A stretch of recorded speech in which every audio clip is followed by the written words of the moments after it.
오늘 꽃꽂이에 이렇게 버들강아지가 있어요. 제가 보면서 마음이 얼마나 좋아하는지 몰라요.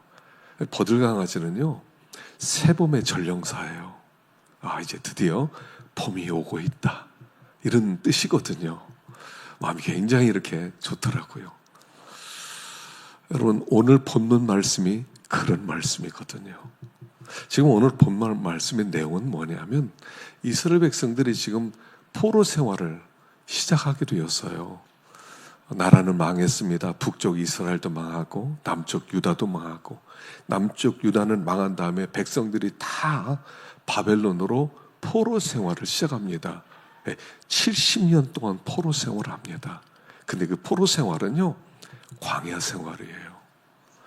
이스라엘 백성들이 애굽에서 나와서 40년 동안 광야 생활을 한 후에 가나안 땅 들어가요. 그래서 가나안 땅에 살면서 그들이 하나님이 어떤 분인지 또 잊어버렸어요. 또 하나님의 백성으로서 마땅히 가야 될 길 또 잊어버렸어요. 그러니까 하나님이, 그래, 너희들 광야가 필요하구나. 그래서 그들 다시 바벨론이라는 광야로 보내는 거예요. 그래서 그들이 바벨론 70년의 광야 생활, 정말 어렵고 힘든 생활을 하게 됩니다. 그리고 그곳 살면서 우리가 누구지? 우리가 왜 이렇게 되었지? 그들이 고민하면서 자기의 정체성과 신분을 잃어버리게 되었을 때 우리 하나님께서 주시는 말씀이 바로 오늘 본문 말씀입니다. 얘들아, 너희가 누군 줄 아니? 내가 설명해 줄게. 너희들이 광야 생활이 70년이 될 거야. 그러나 낙심하지 마. 때가 되면 너희들 반드시 풀어낼 거야. 왜냐하면 너희들은 내 것이기 때문이야. 이런 내용의 말씀이 오늘 본문에 있는 것입니다. 자, 한번 1절을 읽어보겠습니다. 1절 시작. 야곱아, 너를 창조하신 여호와께서 지금 말씀하시느니라. 이스라엘아, 너를 지으신 이가 말씀하시느니라. 너는 두려워하지 말라. 내가 너를 구속하였고 내가 너를 지명하여 불렀나니 너는 내 것이라. 아멘. 여러분, 1절 말씀이 너무 좋지 않아요? 여호와 하나님께서 너에게 말씀하신대요. 물론 여기 너라고 할 때 이스라엘 백성 전체 공동체를 얘기하지만 동시에 오늘 우리 한 사람 한 사람을 가르쳐 너라고 얘기하세요. 자, 여호와께서, 살아계신 창조주 하나님이 나를 향해서 뭐라고 하시나 보십시다.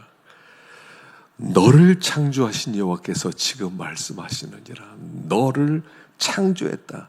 두 번째, 너를 지으시니다. 너는 두려워하지 말라. 내가 너를 구속하였다. 내가 너를 지명하여 불렀다. 너는 내 거다. 와, 가슴 벅차지 않아요? 여러분, 이 한 절만 읽더라도요, 가슴이 벅차올라요. 여러분, 오늘 읽은 7절 말씀은요, 설교가 필요 없을 것 같아요. 그냥 가만히 묵상만 하더라도 얼마나 힘이 되고 얼마나 벅차오르고 우리가 어떤 사랑 안에 거하고 있는지를 가르쳐준 말씀이에요.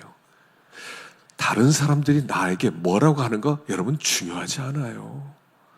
세상 눈치 보느라고 우리 정신없거든요.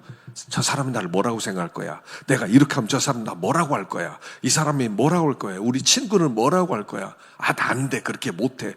사실 우리의 결정에 수많은 것들이 그곳에 있거든요. 사람들이 뭐라고 하는지. 사람들 눈치 보느라고 일생 동안 가야 될 길을 못 갈 때가 얼마나 많았어요.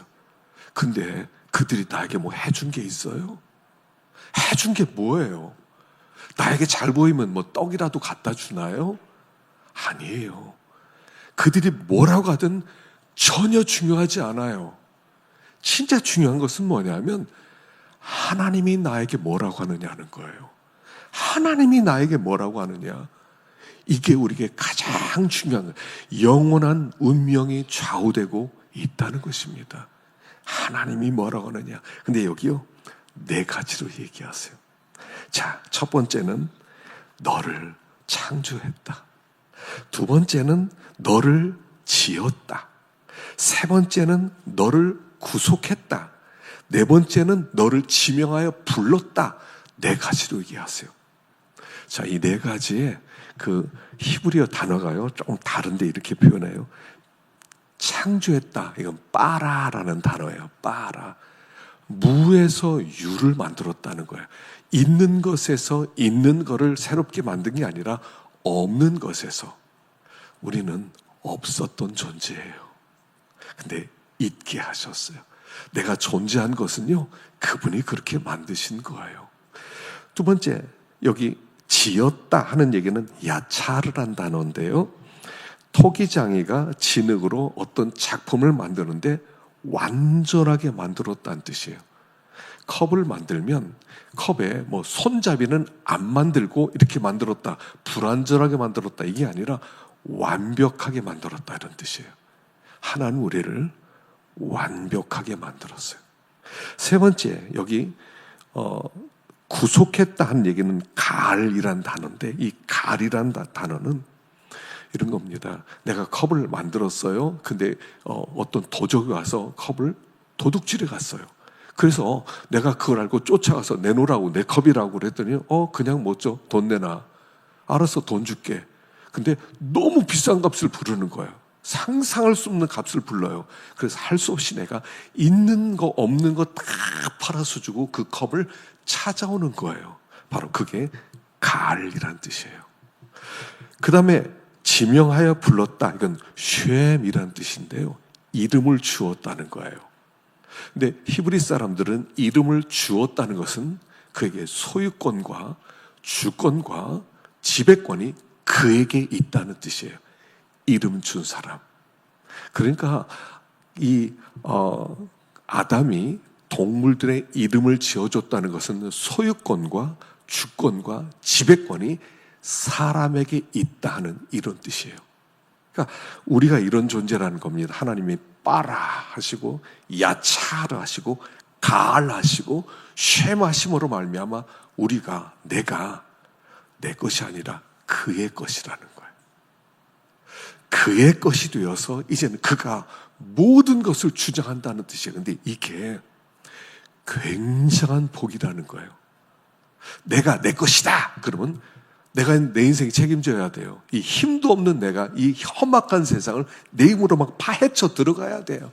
누가 공격하면 그걸 막아내야 되고, 병이 오면 내 병을 막 이겨내야 되고, 전쟁이 터지면 내가 살아나려고 애를 써야 되고, 이 험악한 세상에 내 힘으로 살아간다는 것, 이건 진짜 힘겨운 일이에요. 사실은 내 인생은 내 것이다 그래서 그게 복이라고 생각하지만 그건 저주예요. 하나님이 이렇게 말씀하세요. 너는 내 거야. 내가 책임져. 내가 책임져.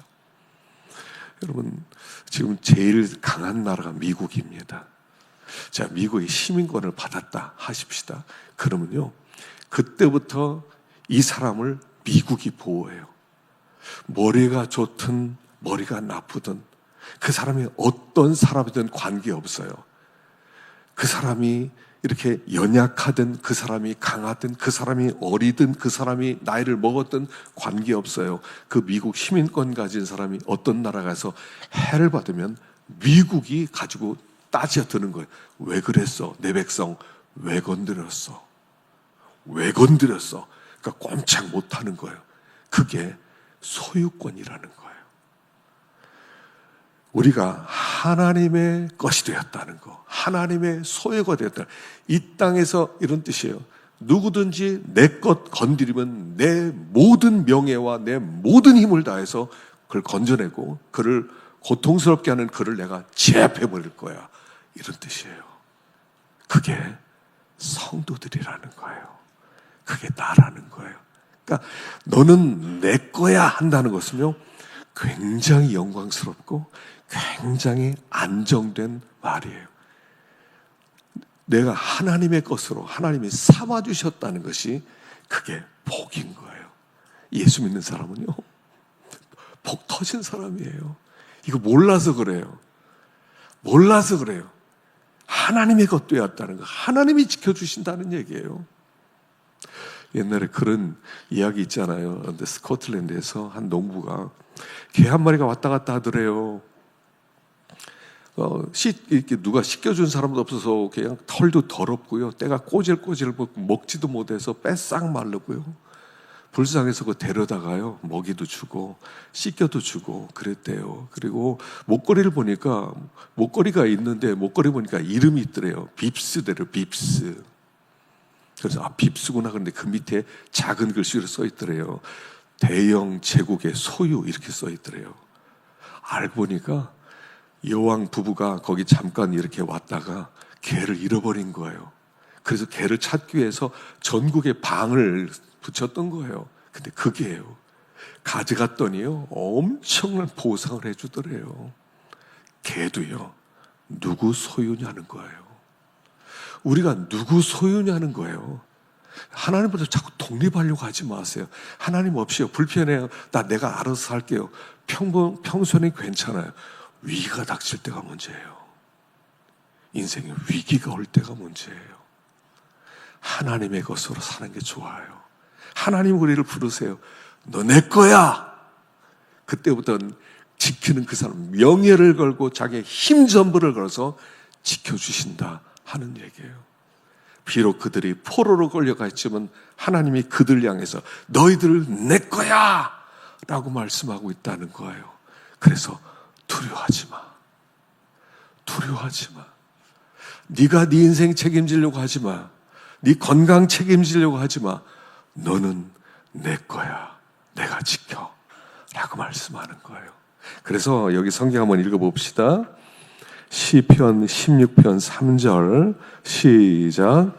땅에 있는 성도들은 존귀한 자들이니 나의 모든 즐거움이 그들에게 있도다. 뭐라고 하시냐면요, 내 모든 즐거움이, 하나님이 우리를 향해서 얘야 너는 내 기쁨 전부야. 와, 일부 너 없어도 내가 좀 기분은 좀 안 좋고 이렇게 그렇지만 또 다른 것을 날 기쁘게 할 수 있어. 이런 게 아니야. 너는 내 기쁨 전부야. 이렇게 얘기하고요. 요한일서 3장 2절을 보십시다. 2절 시작. 사랑하는 자들아, 우리가 지금 하나님의 자녀라. 장래에 어떻게 될지는 아직 나타나지 아니하였으나 그가 나타나시면 우리가 그와 같을 줄을 아는 것은 그의 참모습 그대로 볼 것이기 때문이니. 지금 하나님의 자녀래요. 나중에 죽었을 때 하나님의 자녀가 된다는 게 아니라 지금 여기에서 이 순간 이 모습 이대로 하나님의 자녀래요. 지금 이게 우리의 신분이에요. 세 번째, 에베소서 2장 5절과 6절 시작.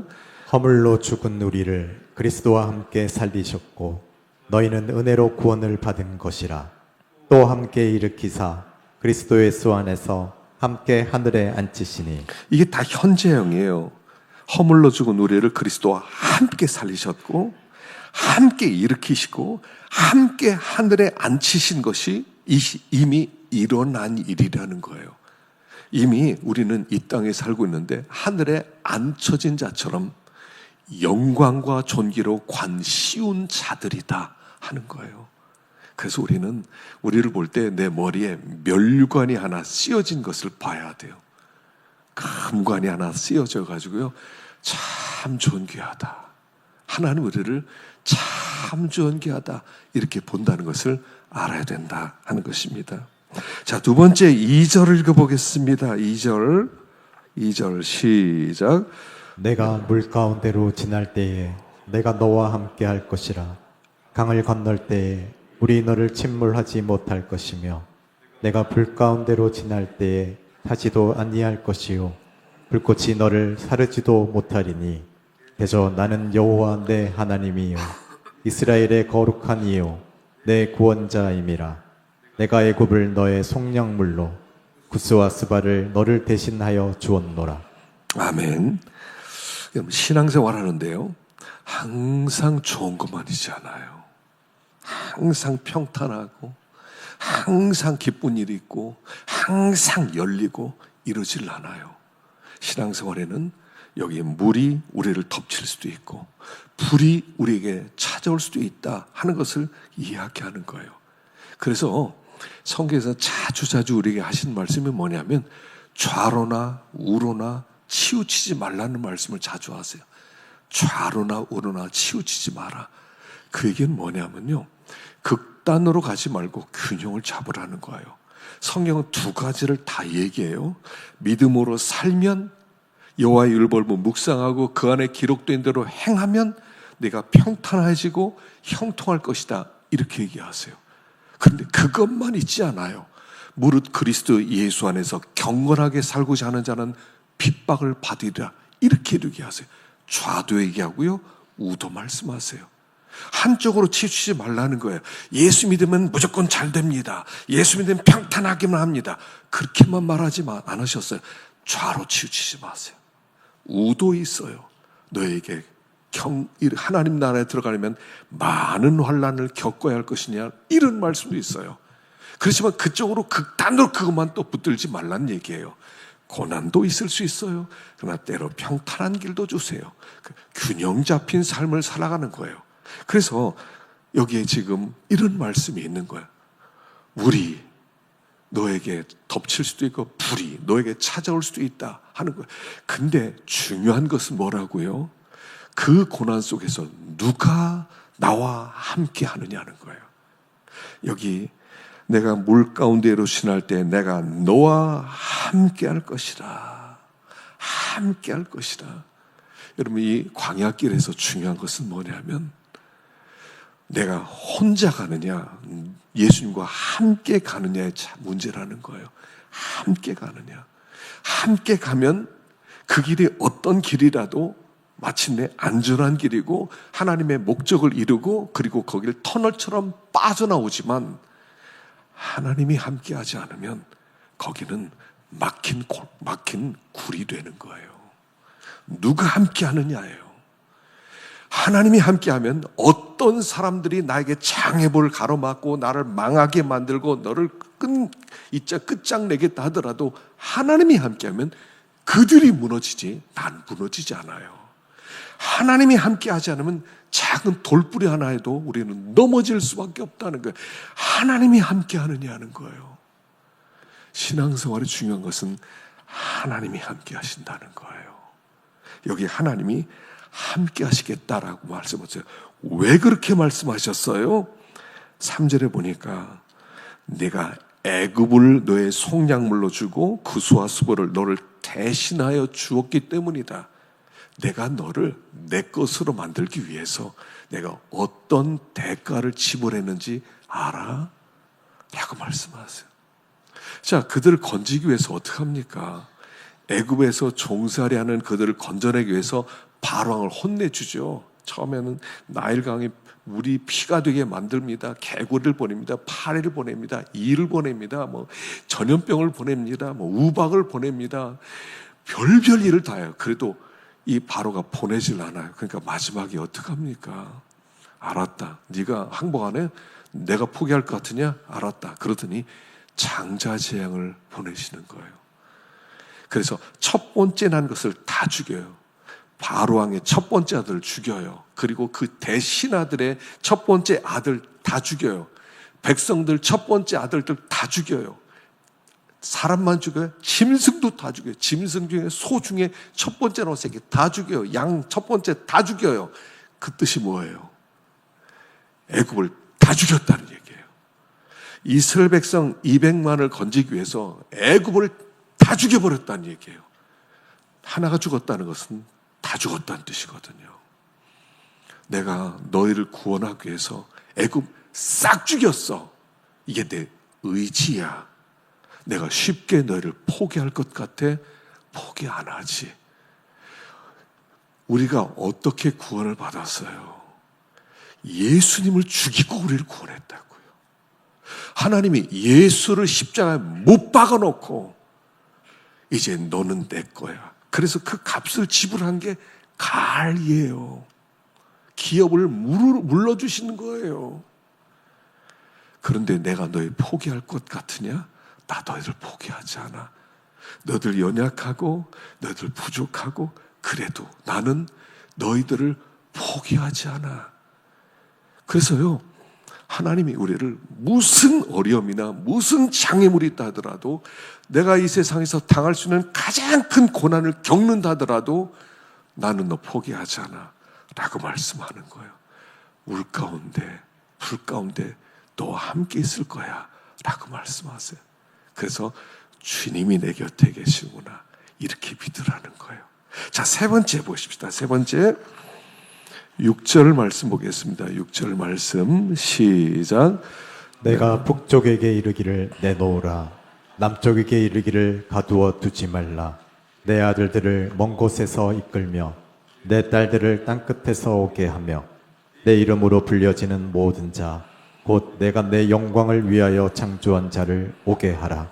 그를 내가 지었고 그를 내가 만들었느니라. 자, 이 뭐라고 부르냐면요, 우리를요, 7절에 내 아들을 먼 곳에서 이끌며 내 딸들을 땅끝에서 오게 하며 우리를 아들과 딸이라고 부르고 있다는 거예요. 아들과 딸. 그래서 우리를 아들과 딸이라고 부르시면서 내가 그들의 아버지, 너희의 아버지 여호와야 라고 하세요. 우리가 이 사실 하나만 알더라도요, 사실 우리의 인생이 엄청나게 바뀔 겁니다. 창조주 하나님이 우리의 아버지야. 아버지 노릇 해주시겠다는 거예요. 아버지라고 부르라는 거예요. 자, 기억하세요. 여러분, 아버지는 자식이 정하는 게 아니에요. 아버지가 정하는 거예요. 여러분, 이제 여러분 아버지를 여러분이 선택하셨어요? 저 아버지가 우리 아버지면 좋겠다. 그래서 선택했어요. 태어나 보니까 그분이 우리 아버지예요. 여러분, 아들과 딸이 되는 것은 선택을 아버지가 하는 거예요. 내가 선택한 게 아니에요. 하나님을 아버지로 선택한데 내가 선택하지 않았어요. 그가 선택하는 거예요. 하나님이 우리를 향해서 내가 너를 선택했어. 우리는 어떤 때 느낌이 없어요. 왜 나를 선택하지? 내가 뭐 잘났다고, 내가 뭐 의롭다고, 내가 뭐 도덕적이라고, 내가 그렇게 내가 성품이 좋다고. 여러분, 뭐 좋은 게 뭐가 있어요, 우리가? 내놓을 게 있어요. 그래. 내가 하나님 이러니까 날 택했지. 할 만한 거 있어요? 하나님은요, 그런 사람을 택하지 않았어요. 이 세상에도요, 도덕적인 사람 많아요. 성품 좋고 착한 사람 많아요.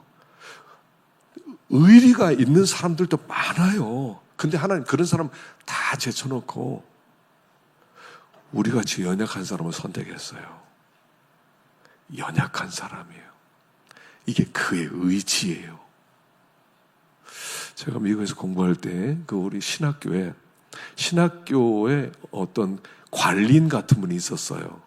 제니터라고 부르는데 우리나라 말 수의 이런 말이 되지만 어떤 관리하는 사람이 있어요. 피터라는 이름의 사람이었는데 그러니까 늘 이렇게 이제 이렇게 어디 부서지면 고치러 가고 막혔던 뚫고 이런 일을 모든 일을 다 하시는 분이세요. 밤에 문 닫기도 하고 문 열어주기도 하고 이런 모든 일을 하는 분인데 아이가 4명 있어요. 근데 나중에 4명을 더 입양을 했어요. 근데 한국 사람을 입양을 했어요. 근데 2명은 장애인이에요. 때때로 아이들 데려와, 우리 한인들 모임에 아이들 데려와, 한국 사람이라고. 그리고 이렇게 어떻게 한국 사람들이 어떤 문화를 가지고 있는지 우리에게 데려와서 가르쳐 주기를 했었던 사람이에요. 그분을 생각하면 항상 우리 한국 사람들이 인사를 잘했어요. 절을 했어요. 어떻게 관리인으로 있으면서 입양을 하는데 장애인을 입양했을까? 장애인은 사회 가장 연약한 사람 아닙니까? 가장 연약한 사람. 만일 우리가 어떤 사람 입양한다고 그러면요, 딱 얼굴 보고 잘생기고 머리 좋고 똑똑하고 눈도 초롱초롱하고 이런 사람을 택하지 않겠어요? 근데 그 사람은 장애인을 택해줬다는 거예요. 참 존경할 만한 분이었어요. 근데 하나님이 그렇게 하셨다는 거예요. 덜 떨어진 것 같은 우리들, 그렇게 잘나지 못한 우리들. 그래서 주님께서 우리를 택할 때 우리 중에 문벌 좋은 사람이 어디 있어요? 머리 좋은 사람이 어디가 괜찮은 사람이 어디 있어요? 세상에 비천한 것, 세상에 천한 것들, 없는 것들, 무능한 것들을 택해서 하나님이 우리 영광 받기 위해서 택해 주셨다는 거예요. 그래서 이렇게 연약한 우리를 아버지 아들로 이름을 불러주신 이유가 뭐냐면 7절 때문인 거죠. 7절 보십시다. 7절 다시 한번 읽어봅시다. 시작. 내 이름으로 불려지는 모든 자, 곧 내가 내 영광을 위하여 창조한 자를 오게 하라. 그를 내가 지었고 그를 내가 만들었느니라. 내 이름으로 불려지는 모든 자, 내가 내 영광을 위하여 창조한 자를 오게 하라. 우리가 똑똑한 사람이라면 하나님께 내놓을 거면 하나님 똑똑해서 나 택했죠. 똑똑하니까 나 이용해 먹으려고 나중에. 내가 선한 사람이면 난 원래 선한 사람이니까 하나님 택해도 돼. 이랬을 거예요. 근데 변덕스럽고요. 우리가 눈치 보기 좋아하고요. 우리가 의리도 없고요. 우리가 그렇게 선하지도 않고요. 그런 자를 택했다면 하나님께는 영광을 돌릴 수밖에 없다는 거예요. 하나님, 왜 이런 나를 택하셨습니까? 하나님 감사합니다. 하나님 감사합니다. 이렇게 고백할 거라는 거죠. 이 목적을 위해서 이런 우리들을 아들과 딸로 삼아주셨어요. 어쩌면요, 아직까지 우리는 거기에 대한 느낌이 없을 수 있어요. 진짜 하나님의 아들이야? 진짜 하나님의 딸이야? 여러분, 느낌이 있든 없든 관계없어요. 그가 나를 아들과 딸로 부르셨어요. 언젠가는 그걸 뼈저리 있게 감사하게 될 그날이 올 거예요. 뼈저리 있게. 내가 하나님의 아들이었어. 내가 하나님의 딸이었어. 정말 감사하다. 하나님 감사합니다. 중심으로부터 고백할 그날을 그분은 기다리고 계시는 거예요. 그래서 그걸 깨닫게 하기 위하여 지금 70년 포로 광야로 보냈다 이겁니다. 광야에서는 하나님을 만나는 거예요. 하나님을 체험하는 거예요. 그래서 그 속에서 하나님, 당신이 나의 삶의 전부입니다. 주님 감사합니다. 이 고백 얻기 위해서 광야로 들어왔다 하는 것입니다. 아무쪼록 우리가 어떤 사람인지 알면 좋겠어요. 하나님은 알게 하실 거예요. 알게 하실 거예요. 그리고 하나님이 원하는 그 수준까지 우리를 이끌어 가실 거예요. 두려워하지 마시고, 불안해하지 마시고, 의심도 하지 마시고, 이 믿음의 길을 올해도 힘있게 걸어가시기를 축원합니다.